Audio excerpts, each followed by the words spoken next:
Another tutorial tayo guys. Ito naman ay avocado. Tuturuan ko kayong gumawa ng simpleng avocado. Ayan.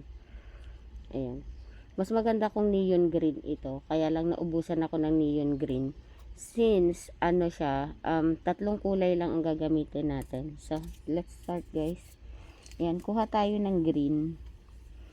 Any green. Nasa inyo naman kung ano. Sisimula ako doon sa baba. Sa baba ako magsisimula.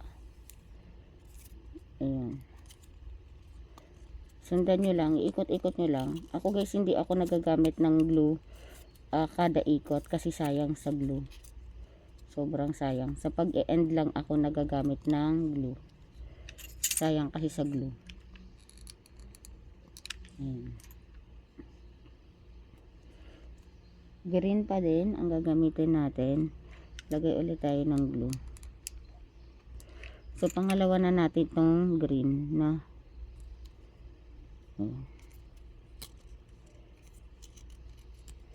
Tansyahin nyo lang, pag nasa half na kayo, saka tayo mag-connect nung neon green. Ayan. Connect na natin yung neon green. Dalawang green gamitin nyo guys. Sa akin kasi itong green na to is siya, putol. Putol ito, kaya hindi ito buong green talaga. Kaya dagdagan natin ng kaunti nitong mga naputol ko dito. Sakto lang kasi yan hanggang dito sa may bewang ang dalawang green. Tansyado ko na yan. So since, ayan, nakarating na tayo sa bewang. Kulang kasi yung natin. Yan. Kuha na tayo ng neon green. Or any green na magiging iba yung kulay niya dito sa green na to. Mas lighter siya guys. Mas lighter. Ayan. Para kakaiba naman yung ating avocado. Kasi usually avocado, green tsaka brown lang yung ginagamit, 'di ba? So para maiba naman. So galing tayo sa baba guys ha, pataas tayo. Ayan.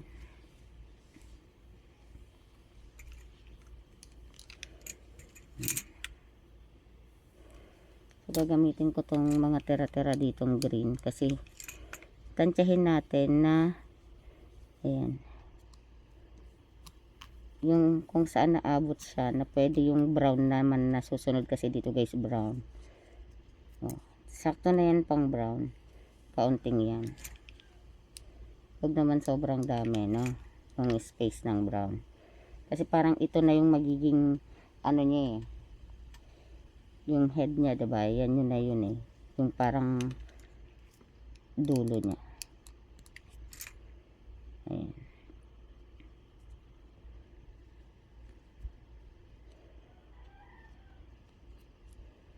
Nakakasunod ba ang lahat? Dito kailangan natin gumamit ng glue kasi dulo. Pag hindi natin ginamitan ng glue yan, since maliliit na siya, pwede siyang magtanggalan. Siyempre ayaw natin na nagtatanggalan yung gawa natin, diba? Last na ito guys.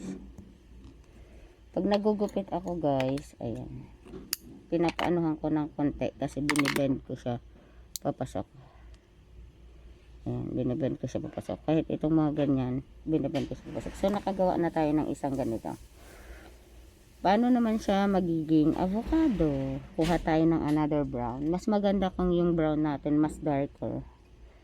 Ayan. Natin. Ayan. Tansyahin nyo kung gaano kalaki lang yung kailangan nyo. No? Kasi dito natin yan ilalagay. Tansyahin nyo na lang.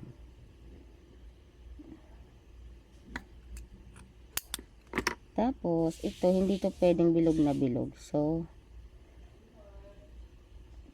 pipipitin natin para magmukha siyang oblong. Yan. Ready na tayong maglagay. Make sure na iyon yung malinis na part ha. Dapat malinis na part lalagyan nyo. Yung wala yung mga dugtungan. Dito natin siya ilalagay kung saan yung gitna nung green at neon green. Diyan natin siya ilalagay. Diba? Dito ako madalas napapasok guys. Kasi talagang lumalabas yung mga ano dito. Ayan. So, nakagawa na tayo ng ganito. Sa pangtaas naman, dito guys sa head, isa lang, maliit lang dapat na ganyan. Hindi siya pwedeng bunny kasi hindi naman to carrots, no? So, iniiba ko yung kulay para mas ma-emphasize yung color ng ating avocado. Ganyan lang yan, igaganyan lang. Kasi 'di ba, hindi naman to bunny guys kasi ito ay avocado. So, isa lang yung dahon niya. Ayan. Patuyuin nyo lang, tapos i-flip nyo lang ng ganyan. Meron na tayong avocado. Diba guys, ang cute niya. Ayan. Sa mga fuzzy wire na ginagamit ko, ayan, ilalagay ko dyan guys sa link. Yung fuzzy wire na ginagamit ko. Thank you guys.